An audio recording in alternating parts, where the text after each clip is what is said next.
Vamos a comenzar hablando de la estadística descriptiva y concretamente en este momento nos vamos a centrar en las tablas estadísticas y el tratamiento gráfico de los datos. Lo primero que vamos a hacer es dar una definición de estadística, una intuitiva, una básica.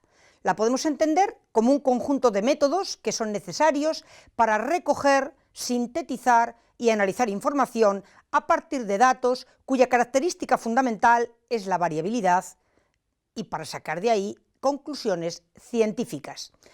Obsérvese que la característica variabilidad es importante. Evidentemente, si estamos haciendo un estudio y todos los sujetos que participan en él tienen la misma edad, cualquier diferencia que aparezca entre ellos no será debida a la edad. Luego, en estadística nos interesan datos que son variables. Dos conceptos centrales en estadística son el concepto de población y el concepto de muestra. La definición es fácil porque se pueden entender simplemente como dos conjuntos. El primero, la población, es el conjunto objeto de estudio y la muestra es otro conjunto extraído de la población, representativo, pero que es realmente donde vamos a llevar a cabo el estudio. El primer paso en estadística es ver cómo seleccionar una muestra que de verdad sea representativa y hay que responder a dos preguntas. ¿Cuántos sujetos son necesarios para que la muestra sea realmente representativa? Y no solo cuántos, sino además cuáles son los que deben de formar parte de la muestra. Esto está fuera del alcance de este curso, pero es conveniente que se sepa que en un estudio real esto hay que tenerlo en cuenta. Vamos a centrar la atención en la muestra, concretamente en este momento. Bueno, pues cuando hacemos un estudio estadístico en la muestra, a ese estudio estadístico se le conoce como estadística descriptiva y el objetivo está en tabular la información, hacer representaciones gráficas y presentar valores de síntesis de esos datos. A eso, repito, se le conoce como estadística descriptiva, que es en lo que nos vamos a centrar hoy. Cuando estudiamos una muestra, la mayor parte de las veces lo hacemos con el fin de poder extrapolar los resultados a la población de la que se ha extraído esa muestra. Ese proceso se conoce en estadística como estadística inferencial. Tenemos, por tanto, que diferenciar claramente estas dos situaciones, la estadística descriptiva y la estadística inferencial. Cuando vamos a hacer un estudio estadístico, hay que tener en cuenta qué tipo de variables nos vamos a encontrar. No es lo mismo poder cuantificar los valores que presenta la variable que encontrarnos con que los valores que presenta son simplemente categorías que a veces ni siquiera están ordenadas, a veces ni siquiera es posible ordenarlas. Por ejemplo, en el caso de tener información de tipo nominal, tenemos una información que es cualitativa, pero entre las categorías no existe ni siquiera un orden. Por ejemplo, pues el género de un sujeto, varón, mujer, no existe un orden preestablecido.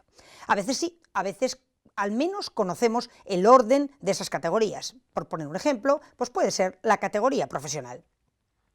Cuando los valores de las variables son valores cuantitativos, también podemos hacer una distinción entre variables discretas y variables continuas. Una forma fácil de presentar la diferencia puede ser esta.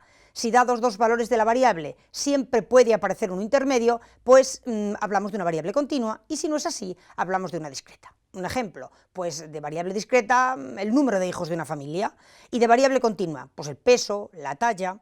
El tratamiento estadístico va a ser diferente según tengamos variables cualitativas o cuantitativas.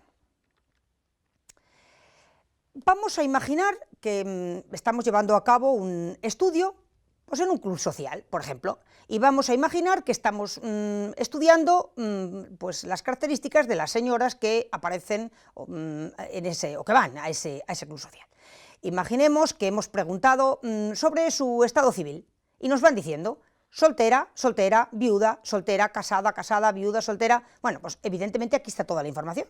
Supongamos que hemos preguntado a 200, que tenemos un tamaño muestral de 200, pero como podemos apreciar, esto es difícil de manejar. Si alguien me pregunta cuántas mujeres casadas van a ese club social, pues tendría que ir contando y es bastante aburrido y sería poco preciso. Bueno, pues si esta misma información la presentamos en forma de tabla, es mucho más manejable. Veamos.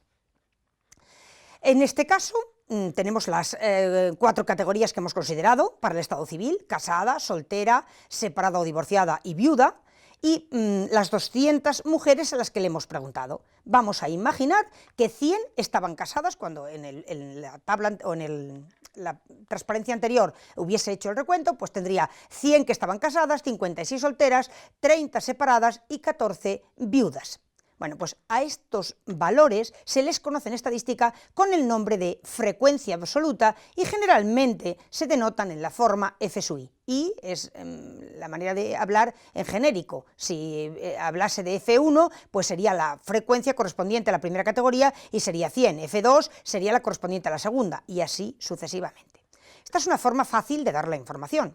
Sin embargo, si uno no tiene referencia sobre cuántas mujeres estaban formando parte del estudio, y yo digo que allí, en ese club social, había 100 mujeres casadas, pues no es lo mismo que haya 100 de 100, que haya 100 de 200 o que haya 100 de 1000. Luego es mucho más interesante expresar la información en forma de frecuencia relativa, que para distinguirla de la anterior, en lugar de F sub i, la vamos a denotar como H sub i. ¿Y cómo se calcula? Pues muy sencillo. Si yo tengo 100 mujeres casadas de las 200, eso representa un 0,50, que expresado en forma de porcentaje no es más que multiplicar por 100, y ya puedo decir que en ese club al que asistían estas supuestas señoras, el 50% estaban casadas, un 28% solteras, un 15% separadas o divorciadas y un 7% eran viudas. Como pueden observar, la información es mucho más manejable. Esto es a lo que llamamos tablas de distribución o tablas estadísticas. Esta misma tabla la podemos presentar en forma gráfica, por ejemplo, con un diagrama de barras, muy conocido.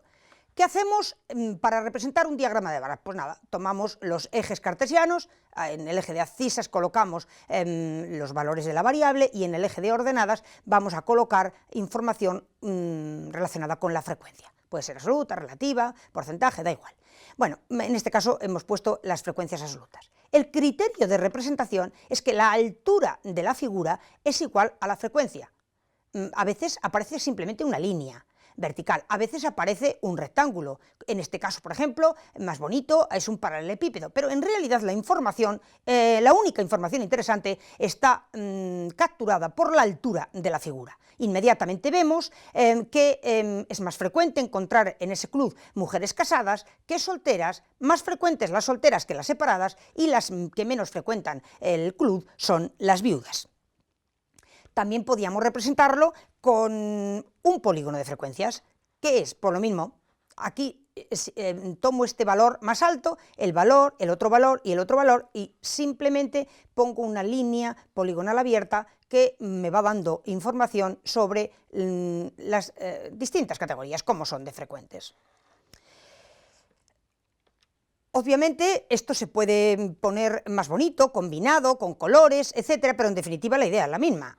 Este ejemplo, que son datos de desempleo, pues recoge, está sacado de una publicación, y recoge datos de desempleo en Grecia, Irlanda, Portugal, España, Italia, Francia y Alemania desde 1983 hasta 2012. Aquí hacen una separación de cómo estaban, los datos oficiales están ahí, cómo estaban antes de introducirse el euro, qué pasó cuando estalla la crisis y a partir de aquí. Bueno, pues, ¿qué vemos? Por centrar la atención en alguno, pues algo que llama la atención. Por ejemplo, los valores del paro más bajos aparecían en Portugal y, sin embargo, bueno, fíjense que Alemania, que es la que está en negro, pues tenía valores superiores a los que tenía Portugal. Sin embargo, cuando ha estallado la crisis y en el momento actual, las cosas son bien diferentes. Alemania es la que menos paro tiene y Portugal, como saben, pues realmente ha pasado por momentos difíciles. España, la verdad es que también estaba con valores altos antes y sigue con valores altos de paro después. Evidentemente, de aquí se podrían sacar, los expertos en desempleo podrían sacar muchas conclusiones. Yo lo pongo solo como mero ejemplo. Vuelvo a la tabla anterior, la que teníamos de las mujeres que asistían a ese hipotético club social, y vamos a ver que se puede representar de otra manera, por ejemplo, con el diagrama de sectores. ¿Cómo se pinta este diagrama? Pues es muy sencillo.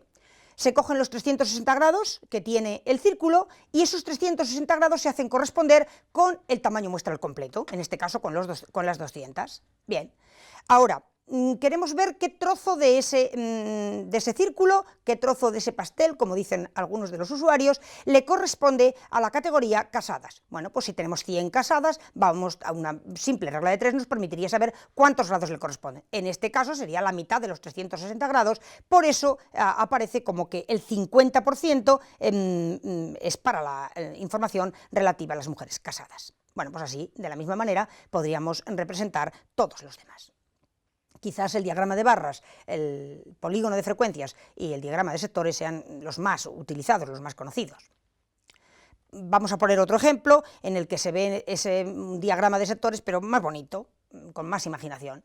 Este es un ejemplo. Vamos a imaginar que estamos haciendo un estudio pues sobre mujeres que están embarazadas o han estado embarazadas y queremos saber cuáles han sido las causas por las que han tenido que tomar paracetamol durante el embarazo. Bueno, pues podríamos hacer el estudio de la tabla y presentar un gráfico de este tipo, un diagrama de sectores típico, clásico. Aquí vemos que no han tomado paracetamol un determinado porcentaje, lo han tomado por tener cefalea o migraña, pues otro porcentaje importante, en este caso el 37%, porque tenían fiebre el 11%, etc. Esta es la forma más sencilla. Bueno, pero si esta misma información la trabajamos de esta otra manera, lo que es este gráfico combinado, este está construido con el que funciona muy bien para hacer los gráficos, pues tiene exactamente la misma información.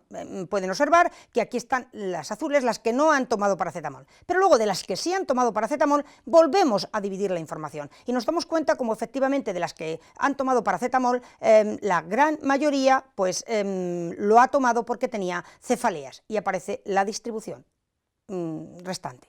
Bueno, aquí está además iluminado metiendo una foto del producto, en fin, simplemente para dar idea de que dependiendo de la imaginación y de la capacidad y por supuesto también del tiempo que tenga el investigador, pues puede hacer cosas más bonitas. Es importante que distingamos entre lo que es un diagrama de barras y lo que es un histograma, porque el aspecto es parecido y muchos investigadores lo confunden.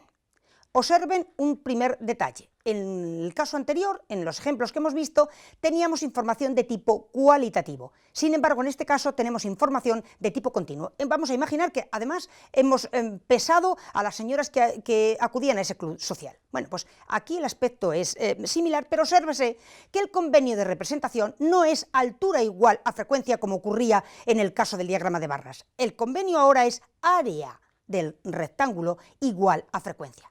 Si todos los rectángulos, todos los intervalos de peso, por ejemplo, en este caso, tienen la misma amplitud, pues el criterio sería equivalente, porque el área sabemos que es base por altura, si todas las bases son idénticas, se pueden considerar unitarias, y la altura efectivamente representaría o se correspondería con la frecuencia. Pero si tenemos intervalos muy distintos, no es así. Podríamos tener un rectángulo mucho más bajo, pero tener una superficie más grande, y entonces efectivamente estar transmitiendo información más frecuente, más alta. Obviamente, bueno, esto es importante tenerlo en cuenta, área igual a frecuencia, y sobre ese histograma también podemos hacer un polígono de frecuencias, es muy sencillo. Tomamos los puntos medios de estos rectángulos, los unimos con una línea poligonal abierta y tenemos también un polígono de frecuencias como teníamos en el caso de la variable cualitativa. Hay que tener cuidado con los gráficos porque a veces pueden inducir error. He tomado un gráfico reciente. Este gráfico se corresponde a la portada de la Nueva Prensa de Oriente, que refleja los resultados de las pasadas elecciones en Venezuela. Esta es exactamente una copia de la portada. Según el recuento oficial de votos de las elecciones, pues es bien sabido que el resultado fue un 50,66% para Maduro y un 49,07% para el otro candidato. Observen, 50 y 49%. Prácticamente iguales. Sin embargo, a la vista de este gráfico sacamos esas conclusiones. Observen, cuando en lugar de poner un rectángulo, una barrita, colocamos una figura alusiva, la información es la misma, es la altura a la que se lee, pero lo llamamos pictograma porque tiene un gráfico alusivo. En este caso han puesto a los candidatos y obsérvese como uno lo han puesto muy alto y el otro lo han puesto muy bajo, lo cual puede inducir a error. Observen el gráfico de sectores. Aquí, cuando en realidad uno es un 50 y otro es un 49, sin embargo, el trozo pintado el sector pintado en rojo es considerablemente más grande. Luego, ¿es una buena manera de presentar los datos? Pues yo creo que aquí hay un interrogante importante que espero les haga pensar, tanto al comunicar la información como al recibir la información. Y para terminar, pues les he dejado un par de referencias donde ustedes pueden ver gráficos estadísticos, más información sobre ellos, porque evidentemente no son los únicos, y ejemplos con datos reales. Y también me ha parecido interesante este link en el cual pueden ver etapas en las que han ido apareciendo los diferentes gráficos estadísticos. Los dos son muy interesantes y espero que les sirvan para interesarse por este tema.